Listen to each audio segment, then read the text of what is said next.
ಇತ್ತೀಚೆಗೆ ಕೆಲವರಿಗೆ birthday ಆಚರಿಸ್ಕೊಳ್ಳೋದು ತಲವಾರ್ನಲ್ಲಿ cake cut ಮಾಡೋದು ಶೋಕಿ ಆಗಿಬಿಟ್ಟಿದೆ. ತನ್ನ ಬರ್ತ್ಡೇ ದಿವಸ ದೊಡ್ಡ ಲಾಂಗ್ ಹಿಡ್ಕೊಂಡು ಕೇಕ್ ಕಟ್ ಮಾಡಿಬಿಟ್ರೆ ಏನೋ ದೊಡ್ಡ ಸಾಧನೆ ಮಾಡ್ದಂಗೆ ತಲವಾರ್ನಿಂದ ಕೇಕ್ ಕತ್ತರಿಸಿ ಬರ್ತ್ಡೇ ಸೆಲೆಬ್ರೇಷನ್ ಮಾಡ್ಕೊಂಡಿರೋದು. ಸಾಲಾಗಿ ಕೇಕ್ ಇಟ್ಟು ತಲವಾರ್ನಿಂದ ಕೇಕನ್ನು ಕಟ್ ಮಾಡಿದ್ದಾರೆ. 23 ವರ್ಷದ ಯಮನೂರಪ್ಪ ಇದ್ಲಾಪುರ್ ಅಂತ 23 ವರ್ಷ ಆತನೇ ತಲವಾರ್ನಿಂದ ಕೇಕ್ ಕತ್ತರಿಸಿ ಸಂಭ್ರಮಿಸಿರೋದು. ಎಲ್ಲಿ ಅಂದರೆ ಕನಕಗಿರಿ ತಾಲೂಕಿನ ಬುನ್ನಟ್ಟಿ ಗ್ರಾಮದ ಯುವಕ ಈ ಯಮನೂರಪ್ಪ ಶಸ್ತ್ರಾಸ್ತ್ರ ಕಾಯ್ದೆ ಉಲ್ಲಂಘನೆ ಮಾಡಿ ಹುಟ್ಟುಹಬ್ಬವನ್ನು ಆಚರಣೆ ಮಾಡಿಕೊಂಡಿದ್ದಾರೆ.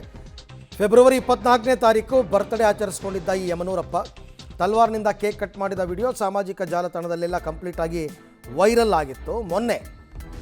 ಸದ್ಯ ಕೇಕ್ ಕತ್ತರಿಸಿದ ಯುವಕನ ವಿರುದ್ಧ ಕನಕಗಿರಿ ಠಾಣೆಯಲ್ಲಿ ಪ್ರಕರಣ ಕೂಡ ದಾಖಲಾಗಿದೆ, ದೂರು ಕೂಡ ದಾಖಲಾಗಿದೆ. ಹಾಗೆಲ್ಲ ಓಪನ್ ಆಗಿ ಬಹಿರಂಗವಾಗಿ ನೀವು ಆ ಥರ ಶಸ್ತ್ರಾಸ್ತ್ರಗಳನ್ನ ತೋರಿಸೋ ಹಾಗಿಲ್ಲ.